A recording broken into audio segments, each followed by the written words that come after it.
everybody, it's Tony with Big T Bariatric, and I'm back at you with another video. Today is Tuesday, December 20th. I hope you're having a great day so far.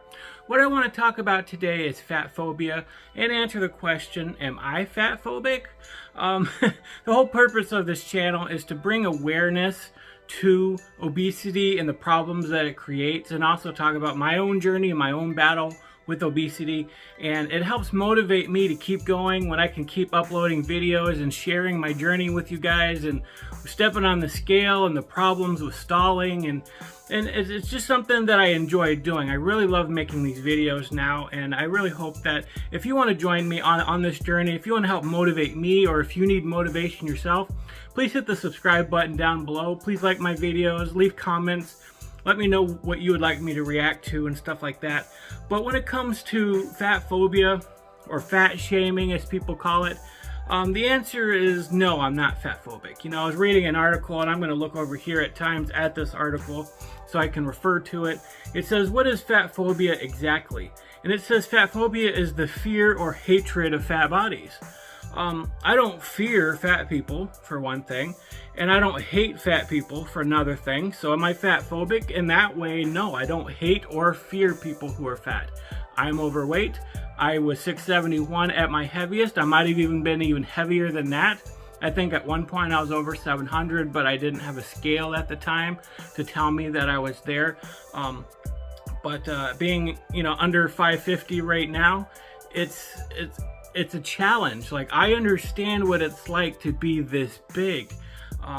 And that's what I think the problem here is that there's a lot of younger people who are in their 20s who are delusional about the consequences of certain lifestyles, and so they put the word phobic next to it to try to change culture. Instead of changing themselves and bettering themselves and eating healthy and doing the right things that they need to do, instead they're going to try to change culture so that they can live the lifestyle that they want to without other people sort of saying, hey, you're unhealthy and you should probably diet. Or instead of being made fun of, which I agree is not fun. I've been made fun of my whole life for my size. It's not fun. I don't like it. I would prefer if people didn't make fun of one another. But at the same time, I'm not going to be delusional enough to try to change the entire culture rather than deciding that I need to change myself. And that's the real problem here. Yeah, growing up, being big was difficult. You know, it's one of those things where even when I was in my 20s, like, I could totally understand where a lot of you people are coming from, because I used all the excuses in the book for why I can't diet. I said, oh, I'm just big boned, or hey, I'm just, you know, struggling hormonally, or I just have a slow metabolism. Like, I've used all those excuses for why I'm not losing weight. And I've had times where I was forced to get on an exercise bike when I was 13 years old, or when I was flying to Oregon one time to move in with my aunt. You know, they made me buy a second seat on the plane. I said in a video yesterday that I've had people staring at me and making comments while I was eating, because I remember when my whole family went out to dinner one time, and they had a pizza at this restaurant. It was a very fancy restaurant, and they had this pizza, and it wasn't a huge, large pizza. It was like a personal pan size.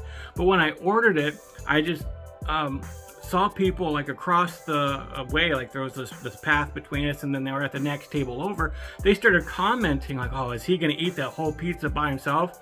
Of course not. I ate like 2 or 3 pieces, and I put the rest in a box and took it home with me. Like people comment and watch me while I go out and do things, and I always hate it. Like, I remember when I was a truck driver and I stopped at a rest area to go to the bathroom, and as I was walking up the path, and when I was a truck driver, I really gained a lot of weight, because when you're out on the road, you don't really got a lot of opportunities to eat some good food.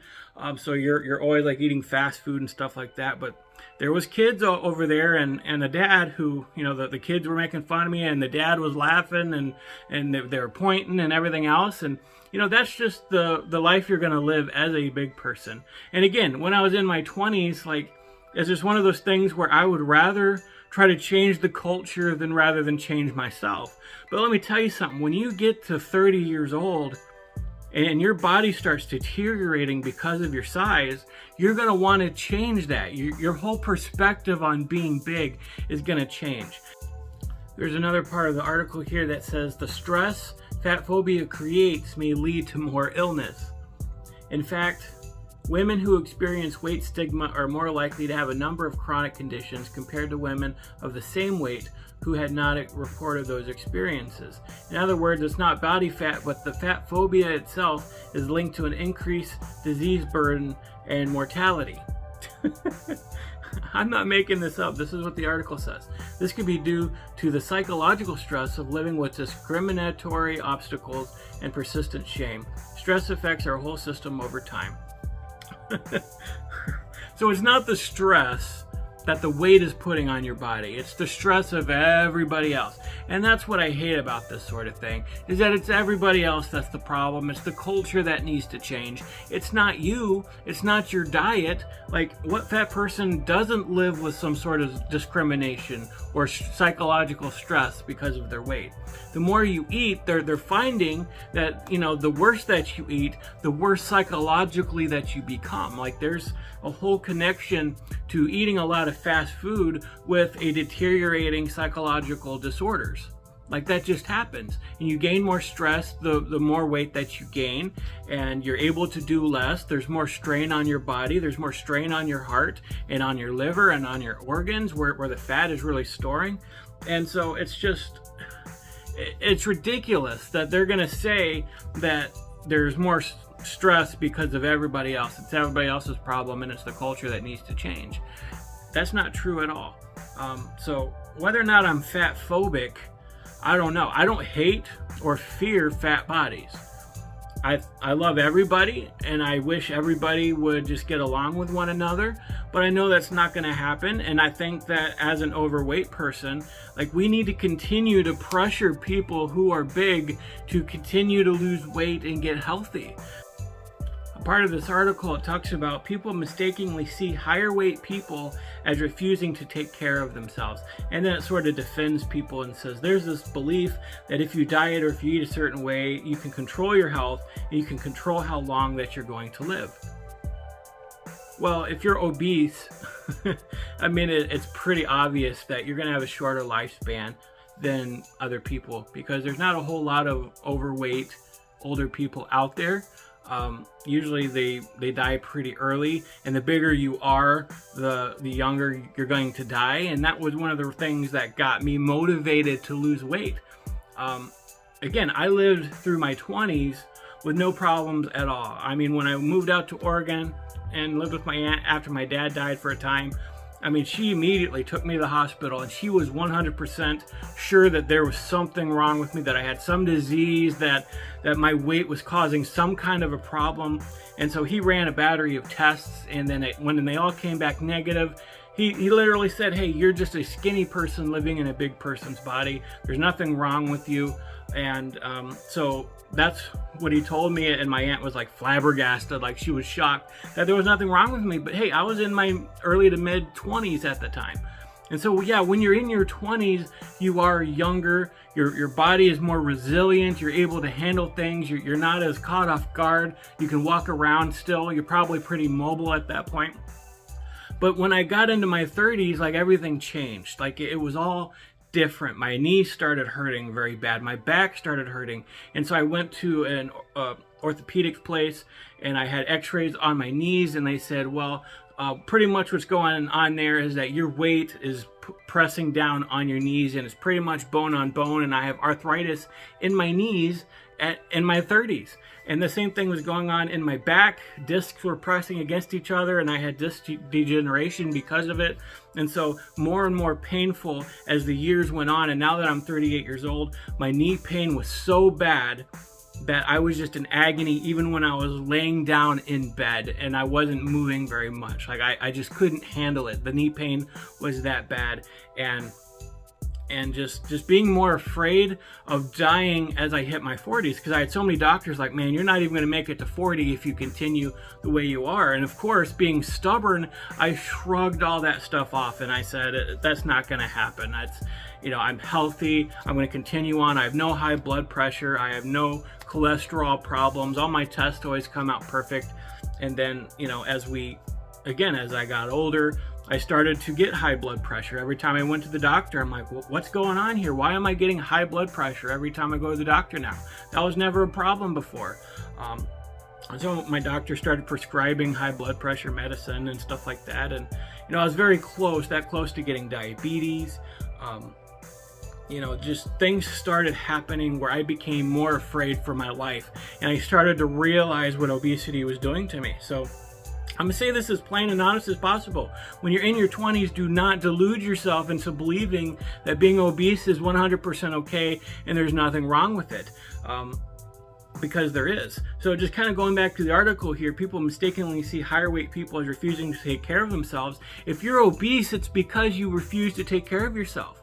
100%. Like, I know that there's other things that can cause some weight gain. I know there's hormones that come into play. There's, how we're built kind of comes into play. But if you're obese and you're gaining weight, that's 100% because of your diet. Your diet impacts that. So yeah, you might have some sort of slow metabolism, but if you're eating like crap, you can't expect a slow metabolism to just be the full reason why you're gaining weight. That's just not the way it's gonna work. Anyway, that's just my rant on the body positivity movement and the whole idea of fat shaming and fatphobic people.